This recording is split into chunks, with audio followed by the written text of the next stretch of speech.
Mon père. Faut que je vous parle de mon père, c'est un grand comique. Il m'a beaucoup fait rire quand j'étais jeune.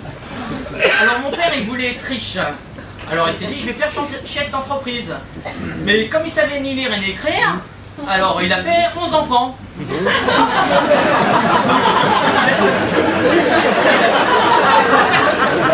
Il a fait 11 enfants avec des contrats à durée déterminée. Déterminé par qui? Par loué. Dans le contrat de travail, c'était marqué: t'es nourri, t'es logé, t'es blanchi, t'es feras tout ce que je t'ai dit. Tu travailleras pour moi toute ta vie. Tu me laveras les pieds tous les jeudis. Tu te marieras avec Fatima. Et tu suivras ta sœur et tu me diras les garçons avec qui elle traîne. Et tu mourras chez toi. Oublie.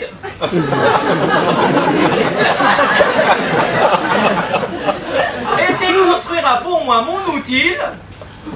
Et tu feras l'électricité, la plomberie, la peinture, la menuiserie. Et tu fermes ta bouche. Bouche tes jeter ta bouche. Alors mon père, il était blindé, il était plein aux as. Parce que il prenait de l'oseille, de l'argent de la ville de Paris, des allocations familiales, on était à 100, 200%.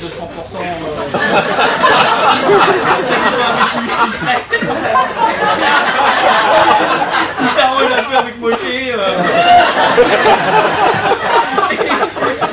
Il prenait de l'oseille, ma mère avait, on faisait de la vente emportée, couscous, tagine. Et en plus, on vendait de l'eau du robinet à tous nos voisins.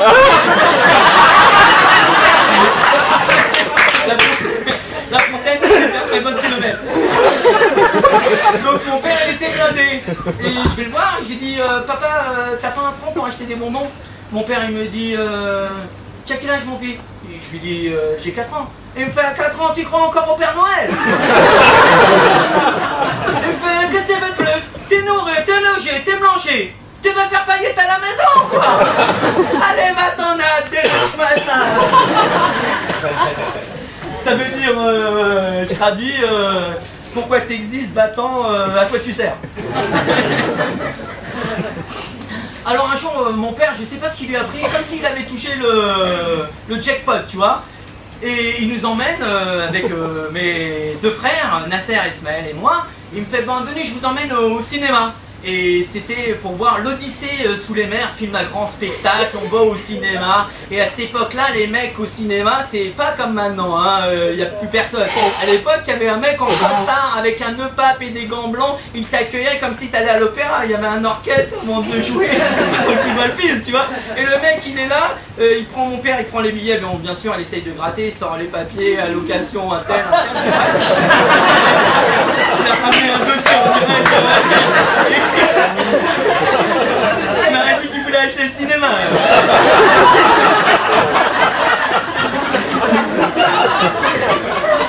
Et donc, il prend les 3 places et donc il arrive devant l'ouvreur. L'ouvreur il fait pourboire monsieur s'il vous plaît. Et mon père il prend son porte-monnaie, il fait quand même. L'ouvreur il reprend.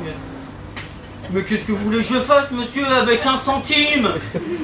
Mon père, il regarde et il fait, t'es vrai pas? T'es vrai pas?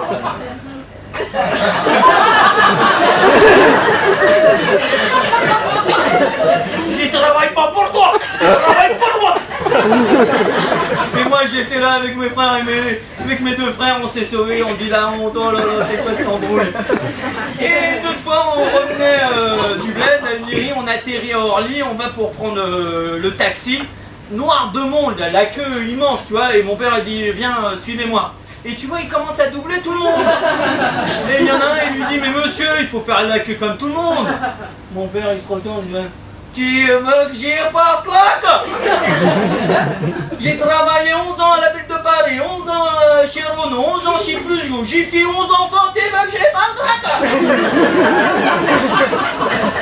Et nous, on s'était sauvés avec mes frères et sœurs ici. Avec mon père, il se passait toujours quelque chose et tu savais jamais quoi. Mais il se passait toujours quelque chose. Mais mon père, il nous avait beaucoup fait rire. Mon père, il me dit à moi, fait, Mehdi, tu connais mon meilleur ami? Je fais non, je sais pas. Il me fait, mon meilleur ami à moi, c'est mon porte-monnaie. C'est le seul, si je lui demande quelque chose, il peut pas refuser. Alors mon père, c'était une boule de frime. Et il adorait flamber devant les cousins. Et pour nous, c'était le seul moyen pour lui demander de l'argent. Et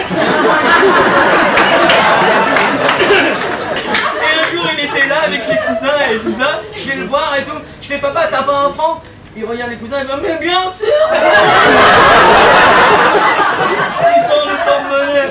Il me fait, tiens, tu vois, regarde, je te donne pas un franc, je te donne un billet de 2 francs. Tu te fais plaisir, hein, tu prends ce que tu veux. Hein. Il me donne l'argent. 5 minutes après, il était à la maison. M'aider, tu me rends tout de suite la monnaie.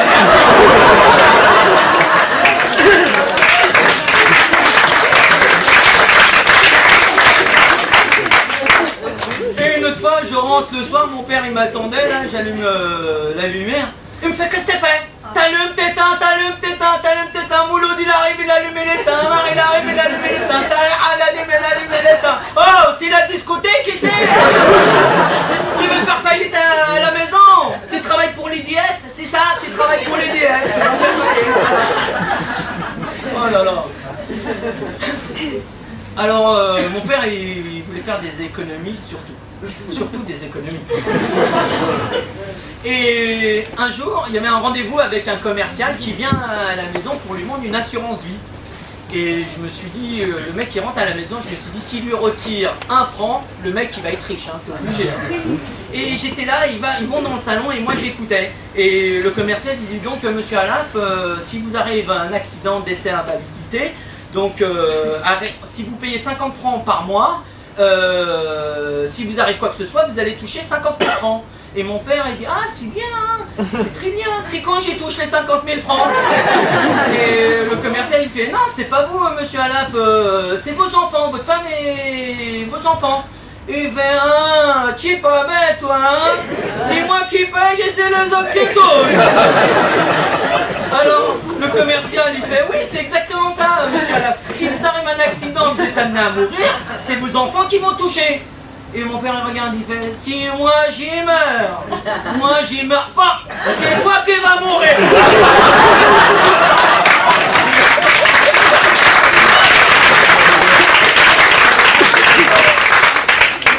Et j'étais là, je jouais la journée, tranquille avec mon frère, on joue au football et tout ça, et sans faire exprès, on met le ballon sur le toit. Et j'ai dit, bon, faut vite que je me dépêche, je prenne le ballon avant que mon père il arrive. Et je monte sur le toit, au moment où je suis sur le toit, malchance, mon père qui arrive, il me voit énervé. Il vient vers moi, il me fait, m'aider. C'est que t'as deux qui montent sur le toit. C'est que la maison là, c'est à toi ou c'est à moi? Les tuiles, c'est toi qui vas payer les tuiles maintenant? Tu veux que je te retire de ta paye? Alors, allez, va-t'en. Il adorait le football, hein.